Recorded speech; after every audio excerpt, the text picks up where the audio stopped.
Hey there fellas, this is the first part of the two series we have on the summary of the book How to Influence and Influence People by Dale Carnegie.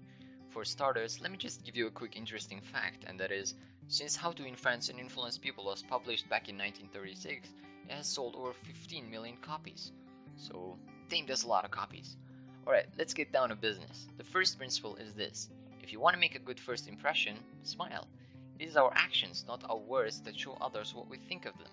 Thus, when we meet someone new, the easiest way to say, "I like you and I'm very happy to meet you," is to smile. We humans are suckers for people who smile at us.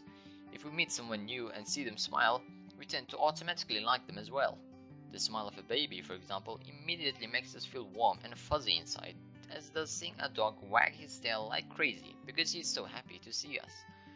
If you want to make yourself instantly likable, the first thing to do is to show others how much you enjoy being around them. If you're happy to see someone, the other person will be happy to see you too. Psychologists have also uncovered a positive side effect of excessive smiling. It seems that the connection between positive emotions and smiling is not a one-way street. Consciously smiling can lead to positive emotions, just as positive emotions can lead to involuntary smiling. This means that by smiling, we not only make other people happier, but ourselves as well.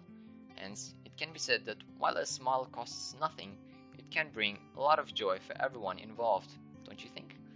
The second principle is, if you want others to like you, don't criticize them.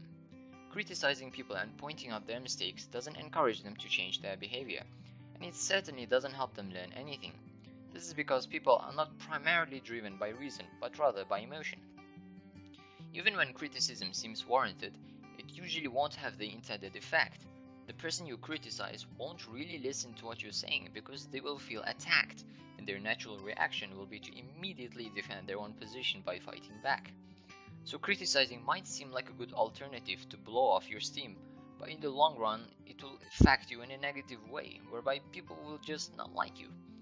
Benjamin Franklin was amongst those who didn't speak ill of others, whereas Abraham Lincoln was doing what was counterintuitive, right?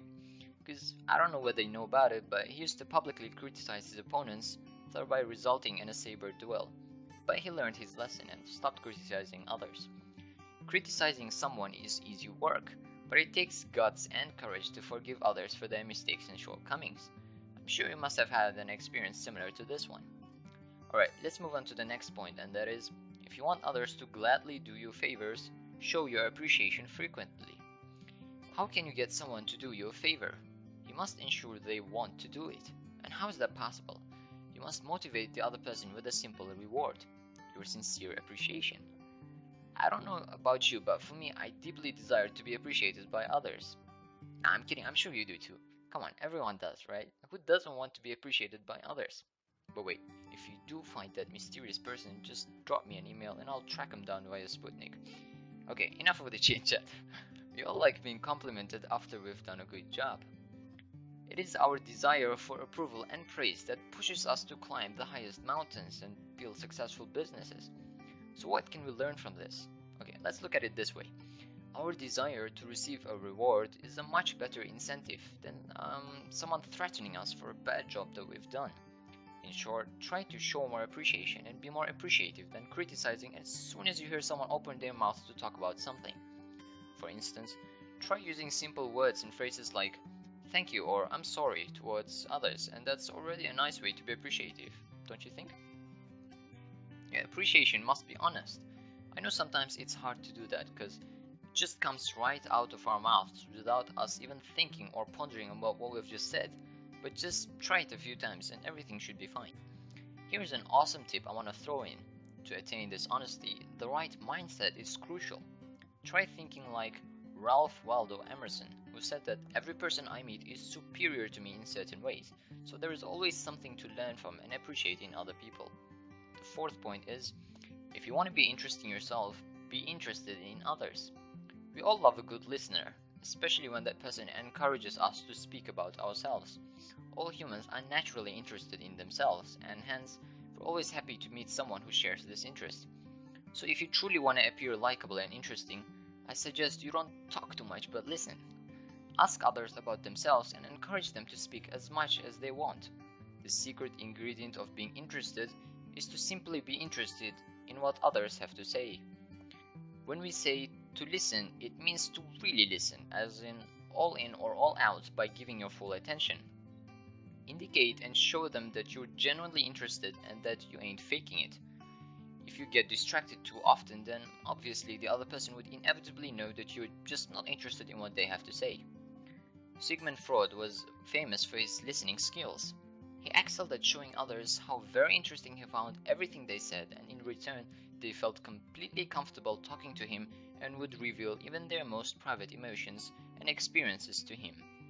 Number 5 is show your appreciation for others by talking about what's important to them.